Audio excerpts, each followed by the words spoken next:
जय हिंद, नमस्कार साथियों। स्वागत है आप सभी के हमारे YouTube चैनल पर।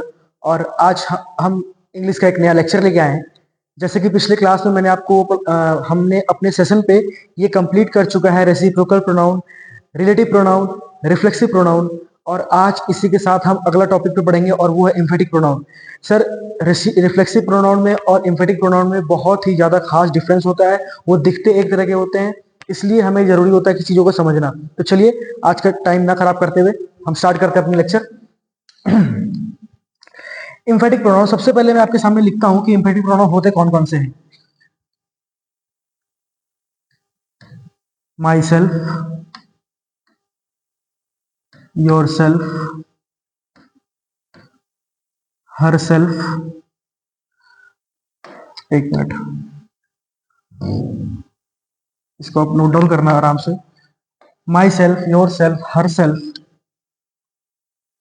Them self, ourself, yourself, वगैरह वगैरह। तो ये सारे जो हमारे वर्ड है ना, myself, yourself, herself, themself, ourself, yourself, ये सब हमारे क्या है, इम्फेटिक प्रोनाउन है। अब आप पूछेंगे कि क्या है सर, ये तो आपने बताया था कि रिफ्लेक्सिव प्रोनाउन भी यही होते हैं। जी हाँ, बिल्कुल यही होते हैं, बिल्कुल यही होते हैं रिफ्लेक्सिव प्रोनाउन भी। लेकिन अब हम समझेंगे रिफ्लेक्सिव प्रोनाउन और इम्फेटिक प्रोनाउन दोनों एक जैसे दिखते तो हैं, लेकिन दोनों में फर्क क्या होता है। ठीक है, चलिए।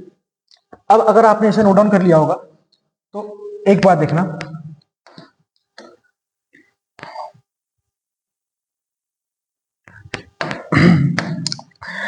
जो ये रिफ्लेक्सिव प्रोनाउन होते हैं ना, रिफ्लेक्सिव प्रोनाउन मैंने आपको क्या बताया था, बाय नेचर ऑब्जेक्टिव नेचर के होते हैं वो।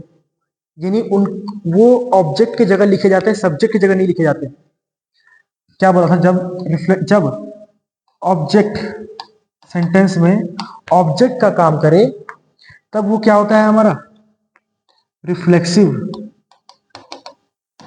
लेकिन जब ये किसी सेंटेंस में स्ट्रेस डालने का काम करे तब ये हमारा क्या होता है, एम्फेटिक प्रोनाउन।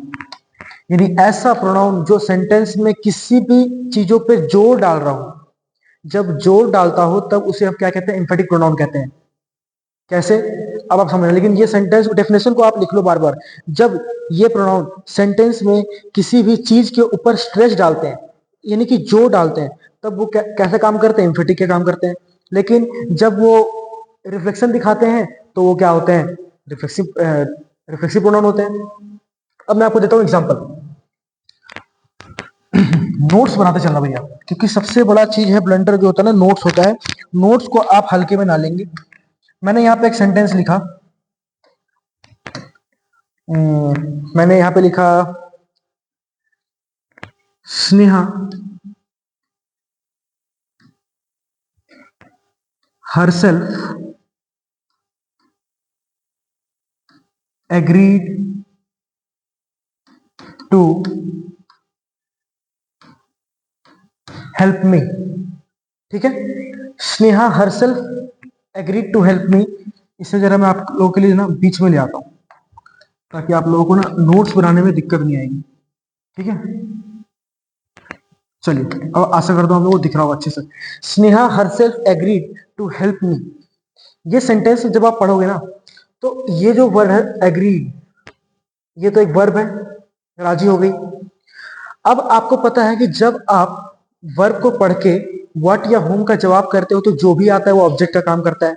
अच्छा, agreed to, agreed for what, agreed to help me. Sneha इतनी अच्छी लड़की है कि वो मुझे हेल्प करने के लिए रेडी हो गई, इसलिए ये तो हमारा क्या हो गया, इस वाले वर्ब का ऑब्जेक्ट। ठीक है, तो ये इस वर्ब का ऑब्जेक्ट हो गया।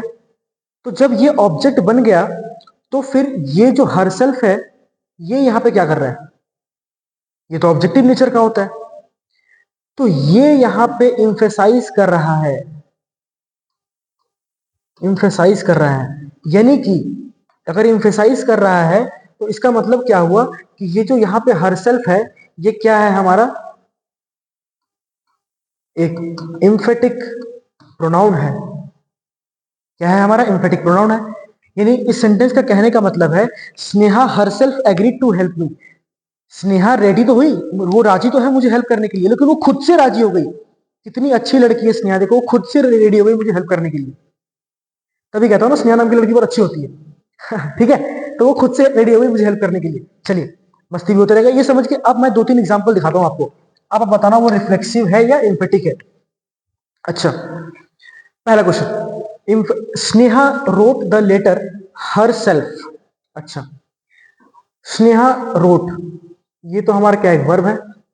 रोट व्हाट, व्हाट के जवाब में हमें जो मिलता है ऑब्जेक्ट होता है हमारा, बिल्कुल सही बात। लेकिन जब ये ऑब्जेक्ट है तो फिर ये हर सेल्फ, ये हर सेल्फ को क्या कर रहे हैं यहां, यानी हर सेल्फ यहां पे एक एम्फेटिक प्रोनाउन है। ये एक एम्फेसाइज कर रहा है, इस सेंटेंस के ऊपर जोर डाल रहा है कि Sneha wrote the letter herself. किसी ने उसको बोला नहीं, उसने खुद से ये लेटर लिखा है। किसी के लिए लेटर लिखा हो लेकिन उसने खुद से लेटर लिखा है। कितनी अच्छी बात है ना। चलिए अगला question, Ram did the job himself. Did एक वर्ब है, डिड व्हाट, द जॉब एक ऑब्जेक्ट है। फिर ये हिमसेल्फ क्या कर रहा है, हिमसेल्फ वही तो करेगा कि हिमसेल्फ यहां पे एम्फेसाइज कर रहा है, यानी कि यह एक एम्फेटिक प्रोनाउन है। हिमसेल्फ यहां पे क्या एम्फेटिक प्रोनाउन है, यानी कि जो डाल रहा है। ये क्या कर रहा है, जो डाल रहा है। ठीक है, अगला question, the teacher introduced the new students to the class himself. अच्छा, इंट्रोड्यूस्ड एक वर्ब है, इंट्रोड्यूस्ड हूम, व्हाट या हूम के जवाब में जो भी मिलता है वो ऑब्जेक्ट होता है। द न्यू स्टूडेंट्स, तो ये हमारा क्या ऑब्जेक्ट हो गया। अच्छा, फिर ये जब ऑब्जेक्ट खत्म हो गया तो ये हिमसेल्फ ये क्या कर रहा है, ये भी तो ऑब्जेक्टिव नेचर का होता है, यानी कि ये एक यहां पे एम्फेसाइज कर रहा है, और ये भी क्या है हमारा एक एम्फेटिक प्रोनाउन। आई बात समझ में। ऐसे फंक्शन होता है एम्फेटिक प्रोनाउन का। एम्फेटिक प्रोनाउन और रिफ्लेक्सिव प्रोनाउन दोनों दिखते तो एक जैसे हैं, लेकिन दोनों में फर्क देख लिया क्या होता है। ये फर्क होता है कि दोनों का काम अलग अलग होता है। रिफ्लेक्सिव प्रोनाउन का काम होता है सेंटेंस में सब्जेक्ट ऑब्जेक्ट बनने का, यानी ऑब्जेक्ट तो वो खुद ही होते हैं। ये खुद ही ऐसे प्रोनाउन होते हैं जो खुद ऑब्जेक्ट का काम करते हैं, इसलिए बाय नेचर ऑब्जेक्टिव होते हैं। और एम्फेटिक प्रोनाउन क्या करते हैं, ये भी वही प्रोनाउन होते हैं, बस ये सेंटेंस में जोर डालते हैं, ये सेंटेंस में जोर डालते हैं। ठीक है, आशा करता हूं आप ये आपको क्लास समझ में आ गई होगी, और बिल्कुल ही सहज और आसान सरलता के साथ मैंने कोशिश की आपको समझाने के लिए। क्रिस्टल एंड क्लियर हो गया होगा, ये बैठ है, इससे इजी वे में कोई टीचर आपको नहीं समझा सकता है। चलिए तब तक के लिए पढ़ते रहिए, हंसते रहिए, स्वस्थ रहिए, मस्त रहिए, और टीम ऑडियंस का साथ देते रहिए। मिलते हैं आपसे अगले लेक्चर में, तब तक के लिए धन्यवाद, जय हिंद।